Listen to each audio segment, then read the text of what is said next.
عبدالله ابن ام مکتوم رضی الله تعالی عنہ نابینا صحابی دی او دومره اوچته پای ول صحابی دی چې دیرشمه سپاره کې سوره عبس الله د هغه په دغه کې چې عبس وتولى ان جاءه الاعمى وې دا د نبی رسول الله مبارک کور تراغه عبدالله ابن ام مکتوم صحابی د نبی رسول الله کور تراغه هو پستر ګنا بیناو نو صحاب د نبی رسول الله خزه ګرځیدي نو نبی رسول الله ته پردو کې سو کې پردو کې اواز را لګره کې چې پردو کې مالا ګورې چې اوده کسان نه دي پکار مالا اوده کسان نه دي پکار ویخ مقتدیان پکار پرده وکې دا ته وایي چې صحیح ده دا نور نو وایي پرده وکې د الله رسوله دا خو نابینا دی دی خو څه نه ویني نو زما پیغمبر جمله وفرمایله وایي دا خو لوند نابینا دی نو تاسو خو نابینا نه یې کنه تاسو خو لیدل کولی شئ کنه زماره قرآن کې قل للمؤمنین یغضضن من ابصارهن قل للمؤمنات یغضضن من ابصارهن اے محبوبه دې ښځو ته دې ووایه چې خپل نظرونه ښکته کا ځکه چې دا نظر د ګناه ابتدایي پوړی د محترم وګورئ ښه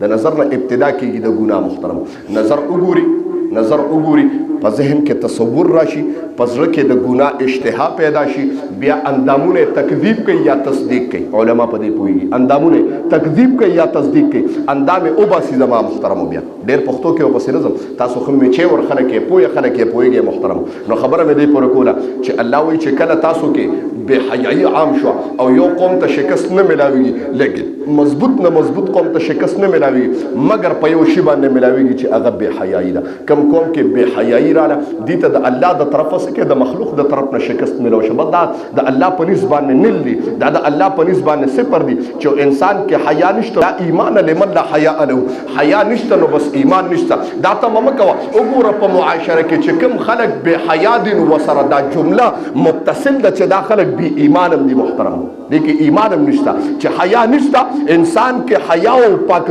پرده نشته پد کې ایمان نشته د ما محترم او کوم انسان کې چې حیا زما پیغمبر جمله او فرمایله چې د ټولو نه بهترین خزه کوم دي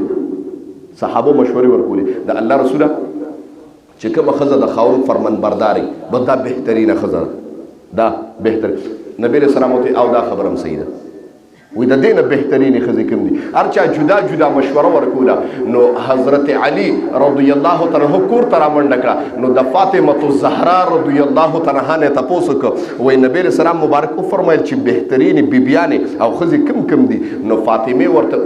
وی بهترین خزه هغه ده چې نه دینه محرم سړی لیدلی او نه محرم سړی دا خزه لیدلی دا بهترین خزه ده علی را منډ ک محمد رسول الله صلی الله علیه وسلم مجلس کې کېناس لاسی اوچت د الله رسول پته ولګیدا زما پیغمبر او فرمایل څنګه علی وایا پاسه د الله رسول د ټولو نه بهترین خزه هغه دي چې دا پسترګو باندې پردین نه محرم سړی اونې ویني او دا محرم سړی پردې خزه اونې ویني وای دا بهترین خزه ده زما پیغمبر او فرمایل چې صدق تر اختیار دی خو وایا جواب کوم زنه ملو شو وای د الله رسول دا جواب ستاسو د زړه ټوټه فاطمه الزهرا را کړې ده محمد رسول الله مسکی سی هغه د چا د ټوټه ده کړ محترم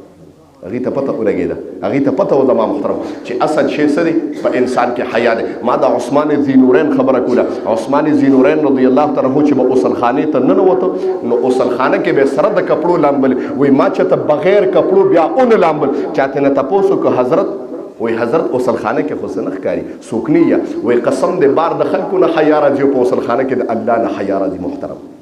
بار د خلکو نه حیا راځي اوسل خانه کې د الله نه حیا راځي موږ نه خو الله دې معفو کې د الله نه چې ته حیا را نه ده ما نه خو د الله نه حیا را نه ده که زه ځان لکېږم په ګناه مې وستې قسم دې داسې ګناهونه کوم چې هغه مجلس کې د ویلو نه دي داسې ګناهونه کوم چې په مجلس کې د ویلو نه دي